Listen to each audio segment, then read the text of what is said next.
Now let's do a proper introduction. The man who is sitting next to me here in the studios, let's go back to his biodata. We could all just do a summary of that. Thank you, guys. This is the man who left in the second week of January 2014 as the Deputy Governor in charge of Financial Sector Surveillance at the Central Bank of Nigeria. While he was at the Central Bank, he straddled or he worked through 5 different departments. That's quite a record, from currency to reserve management to what you call the payment system. Some of us may no longer remember the man who was responsible for putting those ATM cards on our hands, getting NIBs to work, and a few other platforms that we now enjoy. He is a fellow of the Institute of Chartered Accountants of Nigeria and has done a number of executive programs in the United States as in France. He got nearly 30 years under his belt in the public and private sector. And he has a foundation named after him. Welcome to Dilemma. Thank you very much and good morning to you, sir. Thank you very much. It's good to see you. Thank you. The first time I ever had a conversation with you, interview with you in my career was in 1994 in Wema Bank. And your office was there back then on around, not in the main building, but your office was somewhere around Tinubu Square, the old building, Nnamdi Azikiwe Street to be more precise. That was the first time I met you some 22 years ago or thereabouts. So it's good to see you again this time, live in the studios. Okay, we'll get to our financial sector surveillance discussion later on. But talk to us about the markets. I'm sure you've listened and you've seen the numbers coming through from the banking sector and the fast-moving consumer goods. Give us your thoughts for about 3 minutes. Well, of course, it is not surprising that we have the bearish market since January. The capital market has lost about 9.5% since January. And if you compare with our comparators, say South Africa has gained about 6%. And of course, looking back, it's all because, one, we were hit by a severe crude oil price shock, and the run up to maybe around fourth quarter of last year. And also because of the uncertainties around the election. All of that, of course, exacerbated the issues in the capital market. And of course, you know the activities of the foreign investors. So the portfolio and foreign investors, we had a reverse flow out of the country. And that really had a very, very negative impact on the capital market. So those are the things that you see playing out now. Not to talk of the abysmal performance of the the first half of the performance, particularly in the real sector. Look at FMCG. It's been losses and surprises here and there. And of course, that is what you see playing out. Thirdly, in the era, whenever money market rate is high, central bank has been in the tightening mode because of the need to fight inflation. And so when money market rate is high, of course, activities move to fixed income securities and gilt edge. And that is why you see the equity market tumbling. So, do you still have faith in the stock market? Of course, I do. We all should. Because what we have now is a passing phase. I believe foreign investors are waiting on the government. Luckily, President Buhari is back from US, and expectations are very high. Of course, we got credibility capital from the trip, and so we're going to see an upsurge in foreign investment into the country.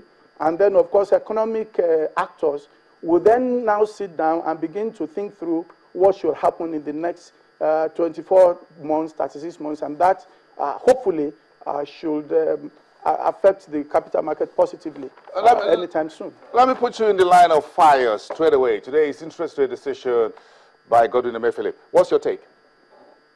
We'll go on the break in a minute. What's your take? My take is I believe central bank will hold action. I do not envisage that they will tighten any further because there is no headroom anymore. And besides, inflation is still very high, over 9%. And so there is a need also to continue to build on the gains that they have made as they begin to see accretion in reserve. So the combination of that means that they may leave status quo. Now, I don't envisage any surprises. I still think they will hold the MPR rate at 13% and then CRR at 31%. And the Naira? Well, that's difficult actually to tell because, again, that goes beyond the ability of the central bank. It's the entire economy. And then, of course, this is confidence game. I think Naira will firm up. It all depends on the government action. It all depends on the economic prognosis. I expect that there will still be a little bit of gyration in the next few weeks or months. But over time, on the long run, Naira should firm up because, of course, when economic players begin to take investment decisions that mean maybe re-engaging the economic activities, we'll see Naira firming up. Talk to us about that decision back then at the central bank to intervene in the power sector, to support the privatization, to bring power to the people. Looking back at that, how far, talk to us how that was arrived at, and do you think much has been achieved? Thank you very much. Of course, before central bank took that decision, we all knew the problem that the country had been having.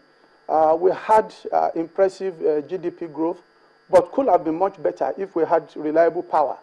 And of course, it got to a point that the amount involved in the privatization, particularly in empowering the DISCOs and the GENCOs to actually buy the national assets and invest more so that we can see traction, we can see growth in the power generation, meant that we needed to provide soft funding.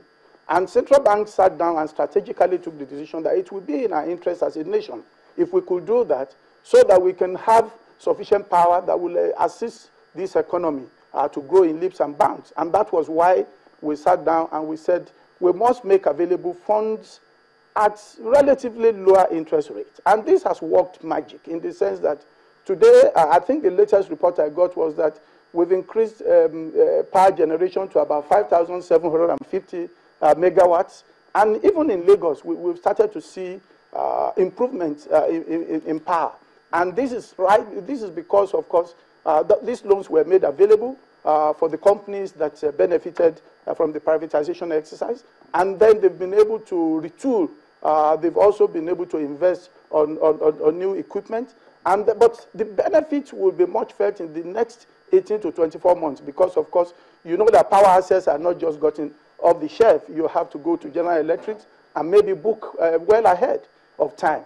So we will begin to see the full effect of central bank efforts in the next 1.5 to 2 years. So somehow are you saying we should be a little bit patient, make haste, but very slowly, because this money is gone in, but it's going to take some time. So you think Nigerians would actually see the impact moving forward? Absolutely, absolutely. We've even started seeing the impact now, but we will see a lot more moving forward. There's still a lot of money sitting down in the coffers of the central bank to intervene in this power sector. How much more do you think should be done? Do you think the gas guys seem to have been, the gas suppliers, the gas producers seem to have been left out of that intervention? I think that's really the major weak link. They say a system is as strong as its weakest link. The weakest link in the power value chain now is the gas supply. And I believe before we begin to throw money at it, it depends really on the pricing, whether it really makes sense. I don't have the details now, but I believe before I left government that the issue really was at what price should this be done. And once that is sorted, it will help new investment because, of course, if the pricing is right, then investors will then come in and make investment in gas. But as it is now, I believe that is being resolved, and over time, we're going to see that, provided, of course, we don't have sabotage. You know also that many a time it is not because there is no gas supply, but it's because of disruption by militants and some other vandalism that affects. And thieves. You know, thieves and all that. So I believe that as we get around that through government ensuring that our pipelines are well policed, and then with sufficient policy around the pricing, we should then be able to get traction here. Okay, one quick last question for you on this. When you were packaging those intervention funds for the generation companies and distribution companies, when was the part of the agreement in terms of when do you expect them to start paying back what they took from the central bank, or what you call the taxpayers' money? Well, it was medium to long-term loan. It's not something you don't compare it to the loan you give importers of petroleum product, because they have to invest in equipment, they have to invest in machinery. So it was medium to long-term loan. I don't think any of them is turned on for less than 7 years, and with 18 months to 24 months moratorium. And so we expect they will pay back, but not immediately. What should interest Nigerians now is how profitably they have deployed the money and whether or not we're seeing the positive impact.